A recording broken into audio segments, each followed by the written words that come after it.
امام العلماء والصلحاء حضرت خواجہ عبد المالک صدیقی رحمۃ اللہ علیہ اپنے وقت کے بہت بڑے مشائخ میں سے تھے، کبار اولیاء میں سے تھے۔ ایک کتاب ہے تجلیات، آپ تلاش کر کے حاصل کریں اور اس کو پڑھ کے دیکھیں، پھر آپ کو پتہ چلے گا کہ کتنے بڑے بزرگ تھے جنہوں نے اس مرکز کو آباد کیا۔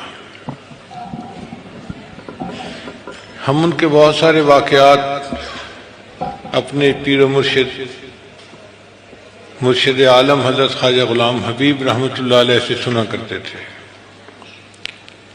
ایک مرتبہ حضرت نے سنایا کہ امام العلماء والصلحاء حضرت خواجہ عبد المالک صدیقی رحمۃ اللہ کو خواب میں نبی اسلام کی زیارت نصیب ہوئی،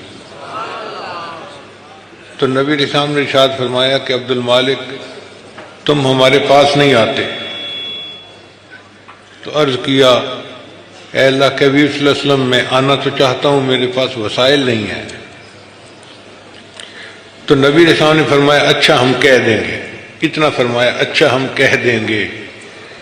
پھر اس کے بعد حضرت 27 سال زندہ رہے اور 27 سال میں آپ نے 27 حج مکمل فرمائے۔ ہر سال حج کی توفیق ہوتی، بلکہ کتاب میں لکھا ہے کہ جب آپ روضہ انور پر تشریف لے جاتے تھے اور نبی علیہ السلام پر صلاۃ والسلام پڑھتے تھے تو روضہ انور سے اس کا جواب آیا کرتا تھا۔ اس مسجد میں ایک شیخ صاحب تھے بوڑھے میاں، سنا ہے کہ وہ حضرت کے ساتھ تھے اور انہوں نے بھی اپنے کانوں سے جواب سنا تھا۔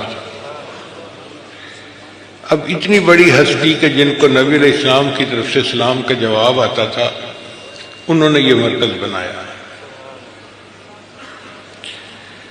لہذا یہاں اجتماع میں آنے والا ہر بندہ ان کے فیوضات سے حصہ پاتا ہے۔